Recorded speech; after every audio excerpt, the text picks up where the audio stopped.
Olá, sétimo ano, bom dia, sejam bem-vindos a mais uma aula de História. Na aula de hoje nós vamos dar continuidade ao nosso assunto de reformas religiosas. Nas aulas anteriores nós falamos sobre o surgimento da prensa, sobre a circulação de ideias, sobre as críticas que a Igreja Católica estava recebendo, como, por exemplo, a venda de indulgências, a venda de objetos sagrados e o luxo dentro da igreja. Então, tudo isso você tem que se lembrar sobre as aulas passadas. Se você não assistiu, você precisa assistir. Tá tudo lá na plataforma, tá? Mesmo que tenha passado o prazo de você marcar como concluída a aula, você pode assistir normalmente o vídeo, tá bom? Se não deu para assistir, me pergunte, dê um sinal de vida, tá? Bom, aqui nessa página nós vamos falar sobre a Contra-Reforma. O que é a Contra-Reforma? Foram as tentativas, na verdade foi a tentativa, foram as mudanças que a Igreja Católica fez dentro dela mesma para se adaptar a todas essas críticas que ela estava recebendo. É como se fosse assim, como se, por exemplo, se alguém chegasse para mim e falasse assim: olha, professora, eu acho que você está errando nisso, isso e isso, eu acho que você é isso, isso e isso. E aí eu ia ver o que aquela pessoa falou para mim, entender e ver o que eu poderia mudar, o que eu achava que ela estava certa, e aí mudar em mim, tá? Isso foi a Contra-Reforma da igreja. Então ela viu as críticas que ela estava recebendo, entendeu essas críticas e viu como ela poderia mudar isso, certo? E aí a igreja falou assim: bom, eu vou mudar em relação à venda de indulgências. Vamos continuar dando indulgências, mas não vamos mais vendê-las. Só que uma coisa que eu não posso mudar é a questão da interpretação da Bíblia. A interpretação da Bíblia ela deve ser feita somente por clérigos, por padres mesmo, por pessoas que estudaram para isso. E então, veja bem, a principal coisa que a igreja mudou foi a questão da venda de indulgências. E a principal coisa que ela não mudou foi a questão da interpretação da Bíblia, tá? Além disso, a igreja vai, ao longo do tempo, mudar bastante coisa. Por exemplo, ela vai tornar as missas mais acessíveis e mais atrativas para os fiéis. Ela vai querer ganhar esse público que ela estava perdendo para as novas religiões, tá? Como o luteranismo, calvinismo, certo? Um momento muito importante dessa Contra-Reforma, desse momento que a igreja estava tentando se transformar, foi o Concílio de Trento. O Concílio de Trento ficou marcado dentro da história da igreja como um momento em que vários clérigos se reuniram para discutir a respeito das críticas que eles estavam recebendo, tá? É no Concílio de Trento que várias mudanças vão ser feitas. Também, nesta época da Contra-Reforma, vai ser fundada a Companhia de Jesus, tá? Muita gente não sabe o que é a Companhia de Jesus, mas muita gente já ouviu falar sobre as pessoas que fazem parte dessa companhia. Sabiam disso? Existe um grupo de padres que é chamado de padres jesuítas, tá? E esses padres jesuítas são os padres que compõem a Companhia de Jesus, tá? Foi uma companhia criada em 1540, com a finalidade de espalhar a religião católica pelo mundo, principalmente naquelas partes que estavam sendo descobertas neste século, naquele século, como, por exemplo, a América. Você deve se lembrar que a América ela foi descoberta em 1500. Então, foi de interesse da Igreja Católica levar a religião católica para essa América que não conhecia a religião católica. Vocês sabem que aqui na América tinham vários povos, várias populações, só que a religião deles era outra. Como, por exemplo, a religião dos maias era uma, a religião dos povos indígenas do Brasil era outra, e etc, e etc. Então, a igreja mandou muitos padres jesuítas para cá, para a região da América, nessa época, para catequizar essas populações indígenas, certo? Aqui a gente vai falar a respeito da Inquisição, nesta outra página, tá? Gente, o que é a Inquisição? A Inquisição foi tipo um órgão criado dentro da igreja, ali por volta do século XIII, então no final da Idade Média, tá? E esse órgão tinha o objetivo de combater os pecadores, ou hereges, a gente pode chamar de hereges. Hereges são todos aqueles que pecam, que vivem uma vida cheia de pecados, tá? E também para combater os pagãos. Quem eram os pagãos? Os pagãos eram aquelas pessoas que eram de outras religiões, tinham outros cultos. Por exemplo, nessa época na Europa, ainda tinham pessoas que cultuavam os deuses da época do Egito já, cultuavam os deuses da época da Grécia Antiga, da Roma Antiga. Então, essas religiões antigas, né, de vários deuses e tudo mais, eram consideradas religiões pagãs.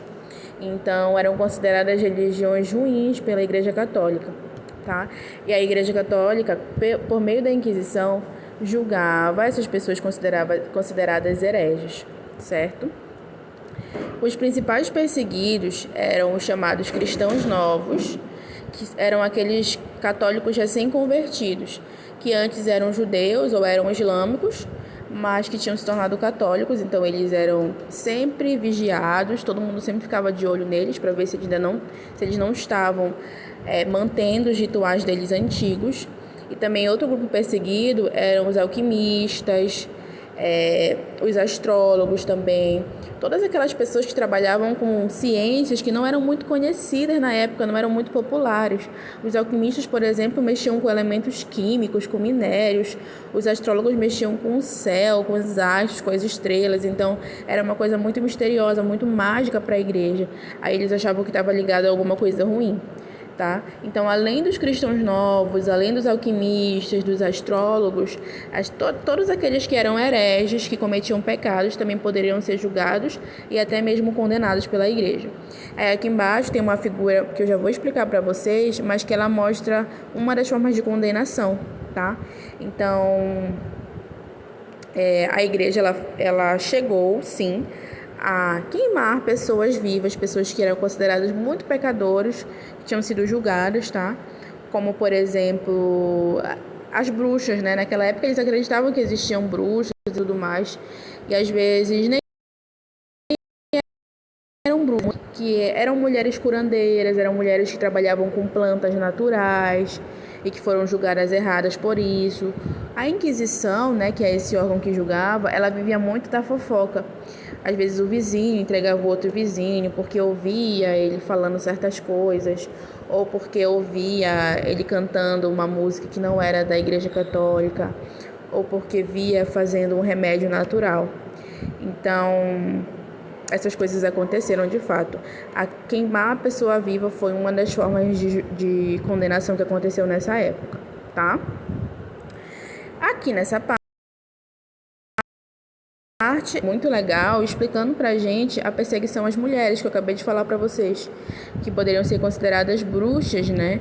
Se elas praticassem determinados atos que as pessoas achassem que estava ligado com uma coisa ruim, tá? Por exemplo, curandeiras vitais para a sociedade onde a medicina ainda era uma ciência incipiente tornavam-se hereges ou apóstatas da noite para o dia. Cozinheiras também viviam sob constante desconfiança, assim como as parteiras, que são aquelas mulheres que faziam parto. Acusadas frequentemente de batizar os recém-nascidos em nome do diabo ou de matá-las para usar seus corpos em rituais, elas foram vítimas de anos de suspeita acumulada, numa época em que a taxa de mortalidade infantil era altíssima. Então, na época da Idade Média, muitas crianças morriam porque não tinham o mesmo tratamento que tem hoje, né? Hoje em dia, quando uma mamãe engravida, quando uma mulher engravida, ela tem que ter todo um acompanhamento durante 9 meses, tomar as vacinas que ela precisa tomar os remédios que ela precisa tomar para o neném crescer saudável e forte e nascer bem. Antigamente isso existia? Não existia. A medicina não era tão avançada assim. Então, muitas crianças não nasciam ou então nasciam mortas. E aí, quem ficava com essa culpa eram as parteiras. E aí, as pessoas acreditavam que essas parteiras tinham entregado a alma das crianças para o diabo. Certo? Era uma mentalidade de uma época muito antiga, né? A gente não pode julgar porque era uma época muito distante, mas isso de fato aconteceu. E aqui embaixo ele vai falar também da perseguição aos protestantes, ó. É só para complementar esse conteúdo de reformas religiosas, ó. Porque na época que surgiu, né, as novas religiões, vão ter muitas perseguições em relação a essas novas religiões e também vão ter perseguições às religiões antigas. Quer ver? Olha só. Na Alemanha, por exemplo, ocorreram perseguições a grupos religiosos que não aceitavam as regras da igreja protestante, que era a nova igreja, os quais sofreram torturas e foram executados por não seguirem seus dogmas. Na Inglaterra, houve condenação à morte de mulheres acusadas de bruxaria, além de perseguições violentas aos fiéis da religião católica. Então, teve perseguição tanto do lado da Igreja Católica, já desde a época da Idade Média, né? E também quando surgiram essas novas religiões, aqui dá o exemplo da Igreja Protestante, também fizeram esse tipo de coisa, tá? Então, a gente vivia antigamente uma época de muita intolerância religiosa, que se num lugar a principal religião era X, a religião Y ia ser perseguida. Então, era um período muito ruim. Hoje, ainda assim, a gente vê perseguição religiosa, nós vemos que tem muita gente que não entende determinadas religiões, e mesmo não entendendo, ainda critica e tudo mais. E é uma coisa que a gente não pode fazer. Se a gente tem a nossa religião, ótimo, a gente tem que viver a nossa religião. Por exemplo, eu sou católica e eu vivo a minha religião. Mas eu tenho que entender e tenho que aceitar que tem pessoas que não são católicas. E isso é essencial para a gente viver em paz. Tá bom, pessoal? Então, a nossa aula de hoje foi sobre isso, sobre a Contra-Reforma e sobre essa perseguição religiosa que aconteceu desde a época da Idade Média e também aconteceu com as novas religiões, tá? E é isso. E aqui a gente encerra o nosso capítulo de reformas religiosas, tá? Depois, lá no final do livro, você vai ver que tem uma partezinha que fala sobre arte, e aí você dá uma lida só para finalizar, mas não é algo que vai cair na nossa prova, tá? É só um complemento. Um beijo, até a próxima.